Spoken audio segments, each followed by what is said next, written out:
North Tarrytown, New York didn't just rename itself Sleepy Hollow to honor Washington Irving's classic story.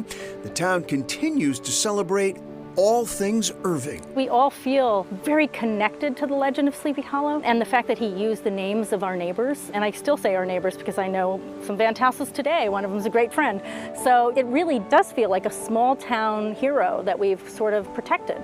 And we do want to protect his legacy. Historian and PhD Sarah Macia is a Sleepy Hollow native, resident, and... You went to Sleepy Hollow High School? Yes, I did. Go Horsemen.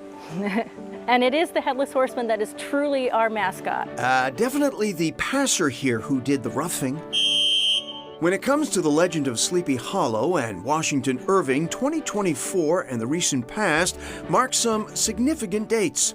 The bicentennial of the original publishing of the legend of Sleepy Hollow was 2020. But 2024 marks the 175th anniversary of the founding of the Sleepy Hollow Cemetery, where Irving is buried. And it would have been only 10 years after the cemetery was created. So he liked the spot, obviously. He loved this spot. And 2024 also celebrates the 150th anniversary of Sleepy Hollow being incorporated in 1874. We want to maintain that sense of community identity and share that sense of what we have. And what might the most famous former resident here himself think? Obviously, it's changed by magnitudes in a couple hundred years. But I love him as an author, and I love the legend of Sleepy Hollow. I love the story about Rip Van Winkle, and I often think about Rip Van Winkle.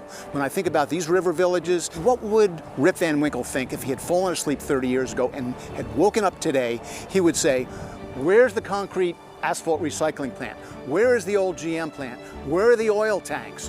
What are these people doing paddleboarding on the river? Hey, they're swimming. I thought the river was polluted. Isn't that crazy? He would love it. One change that Irving did not like actually came in 1849, and that's when the railroad came through Tarrytown, and it was right along the river. And through his property. And though he was not pleased, there was a perk. The train would stop at his home and take him directly into Manhattan. So he had his own private train stop. His own private train stop. Not a bad trade-off. Okay. That is Chronicle for tonight. Thanks so much for joining us. I'm Shayna Seymour. And I'm Anthony Everett. Have a great evening. Hope to see you back here again tomorrow night for another edition of Chronicle.